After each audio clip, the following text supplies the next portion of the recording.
তুমি কি লাইছো এবার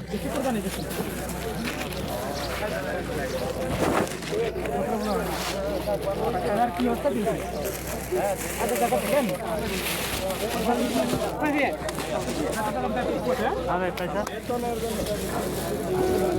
কবর চিৎকার দেয় চিৎকার। জানি না এই এলাকায় কবরস্থান আছে কিনা। আলী রাদিয়াল্লাহু তাআলা আনহুর কথা সত্য, কবর চিৎকার দেয়, যে তার পাশ দিয়া যায় তাকে চিৎকার দিয়া শোনায়। মানুষ ইন্তাকাল্লা মিন দারি বাড়ে তুমি দেখবে, শোনো শোনো আকাশে ওড়ে। আমরা দোকার ঘরের থেকে বাতিল হয়ে চলে তুমি দেখবে আমাদের সব সম্পর্কগুলো ধোঁকা ছিল, তার মাঝে অস্তিত্ব দিয়া দেখাবো চোখে আঙ্গুল দিয়া কেমন ধোঁকা। আমি এখানে একজনও হবে কিনা আমি জানি না। প্রতিদিন 2 রাকাত নামাজ দুনিয়াতে অস্তিত্ব মা বাবার জন্য পড়ে, এটাকে দূর করার কেউ ক্ষমতা রাখে? শুধু 2 রাকাত নফল মা বাবার জন্য জন্মলগ্ন থেকে একটা উঠায় দিলে মালিক এই 2 রাকাত দুইজনরে 1 রাকাত করে দিয়ে আমি তোমার জীবনের শূন্যতা দূর করব। পড়ি তাইলে দোকান এত জীবনের শূন্যতা বাপের সব লেখা দিলাম ক্ষমতা রাখে। আরেকটা গায়ের কাপড়টা পর্যন্ত খুইলা রেখা দিলাম। আল্লাহ সস্তা কাপড়ে পেঁচায়া নিজের সবচেয়ে বড় দায়িত্ব মনে করে কবরে ঢুকায় দিলাম। অসহায়ত্ব যেরকম আল্লাহর মাঝে নামাজে অভ্যস্ত আল্লাহর মাধ্যমে শুধু 2 রাকাত নামাজ 2 রাকাত বেশি একজন এখানে অভ্যস্ত নাই। ডেইলি আমি 2 টাকা মা বাবার নামে সদকা করি, রাত নাই প্রত্যেকে তুমি কাটবে, এটা আমার নিয়ম, আমার অভ্যাস। 1 টাকা মা 1 টাকা বাবা, কিন্তু বাক শক্তি নাই। ডেইলি 2 টাকা দিয়ে 2 টাকা তাসমা কান আছে কিন্তু শ্রবণ শক্তির কার্যকরিতা নাই। আলী রাদিয়াল্লাহু তাআলা আনহুর কথা সত্য, ওয়ালাকা আইনুন তানদুর। আলী রাদিয়াল্লাহু তাআলা আনহুর কথা সত্য, শক্তির কার্যকরিতা নাই, এটাই চির সত্য। ওয়ালাকা আকলুন তুমাইয়িজ, কবরের চিৎকারই সত্য। বোঝ আছে কিন্তু ভালো মন্দ বোঝার ক্ষমতা তোমার কাছে নাই। সম্পর্কগুলো সব ধোঁকা ছিল, এই কর্তাই ধোঁকা। কিন্তু চিন্তা কি জিনিস কবরে দিয়ে আসতে দেরি আমাদেরকে তারপরে বলে আমরা অপরিচিত জগতে চলে আসছি, এইখানে কাউকে চিনি কিন্তু চলার ক্ষমতা নেই। শুধু শুধু ঘরে মউত হইলে ফেরেশতা চিৎকার দেয়, ফেরেশতা চিৎকার দেয় দুর্বল যাহাবাতিল আহিলা, তোমার সব অর্জন হাতছাড়া, শুধু বাকিয়াতিল আমাল প্রস্তুতি তোমার সাথে আছে। মিসকিনা আমি ঘুমাই যাত্রা ঘুমাই না, আমি খালি যাত্রা দূর করার জন্য যেরকম যাত্রা বসে না, আমি বিমুখ হই যাত্রা বিমুখ হয় না, আমি ক্লান্ত হই যাত্রা ক্লান্ত হয় না, চলমান যাত্রা। কোন দিকে আখিরাতের দিকে, কোন দিকে কবরের দিকে, কোন দিকে মৌতের দিকে, ছোট জীবনটা যেটা 70 বছরের, কোন দিকে ওই দিনের দিকে দূর করতে চাই, যেটার ভিতরে শূন্যতা না, সত্য দিনের দিকে আমাদের যা শূন্যতা বোঝেন তো। আজকের বাজার ভিন্ন, প্রত্যেক মার্কেটের মালিক ভিন্ন, প্রত্যেক বাজারের ঠিকাদার ভিন্ন, প্রত্যেক ঘাটের ঠিকাদার ভিন্ন, প্রত্যেক এরিয়ার আধিপত্যওয়ালা ভিন্ন।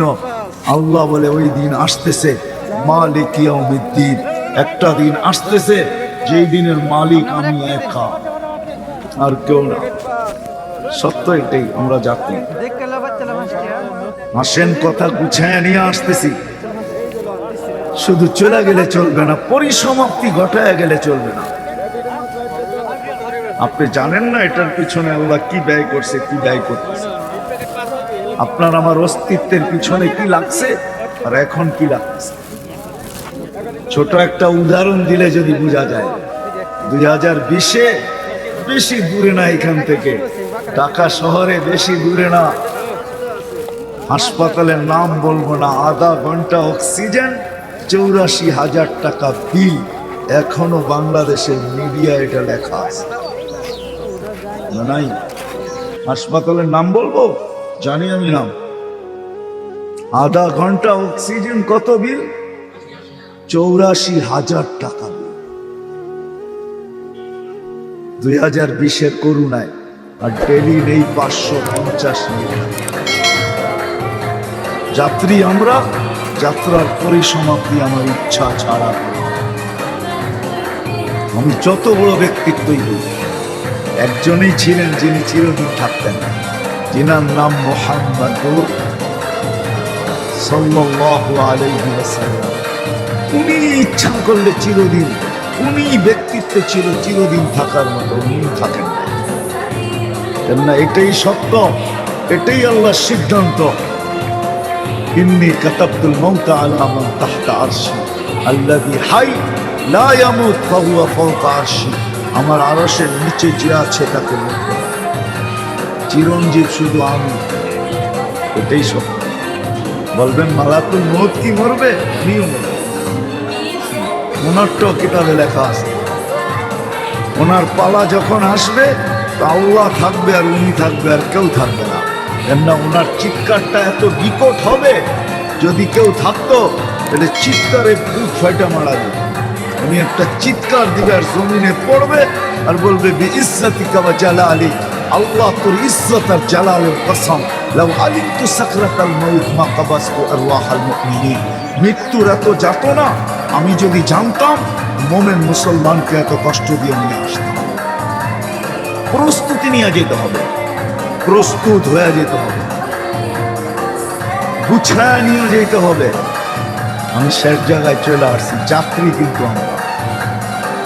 যে গুছায় প্রস্তুতি নিয়ে যাবে, কসম খোদা, নারী হোক আর যুবক হোক, বৃদ্ধ হোক আর পুরুষ হোক, গরিব হোক আর ধনী হোক, শিক্ষিত হোক আর অশিক্ষিত হোক, মালিক হোক আর চাকর হোক, কালো হোক আর সুন্দর হোক, আরব হোক আর অনারব হোক, দুনিয়ার যেই কোনো জায়গায় হোক, যেই কোনো সমাজের হোক, যেই কোনো পেশার হোক আর বর্ণের হোক, যে প্রস্তুতি নেওয়া যাবে, সত্য এটাই, তার কবর থেকেই সুগ্রাম বাহির। নাইলে ফেরাউনের কৃতদাসীর কবর থেকে সুগ্রাম বাহির হতে পারে। আমি চোখে দেখা বলতেছি, ফেরাউনের কৃতদাসীর কবর থেকে এখনো সুগ্রাম বাহির। বিশ্বাস হয় না? অ্যাড্রেস দেই, দেখা আসেন। আমি দেখা আসছি, আমি দেখা বলতেছি, কিতাব পড়া না। কেউ যদি বলে কিতাবে নাই, তোকে বলবো তুই দেখা আস, তারপরে বলিস কিতাবে। আমি তো দেখা আসছি, এই নাকে ওই গ্রাম লাগানো আছে। আমরা সবাই কিন্তু যাত্রী, কিন্তু গুছায়া নিয়ে পরিসমাপ্তি, গুছায়া নিয়ে যেতে হবে। ইচ্ছা ছাড়া পরিসমাপ্তি ঘটবে, আমার অগোচরেই আমাকে উঠানো হবে, কিন্তু প্রস্তুতি নিয়ে যেতে হবে। প্রস্তুতির জন্যই এত কিছু ব্যয় করা হইতেছে, নাইলে আল্লাহ ব্যয় করতেন না। সত্য এটাই, এক শ্বাস ফেলতে দিতেন না, এক শ্বাস নিতে দিতেন না। কোরআনে বলেও দিছে আনতুমুল ফুকারা।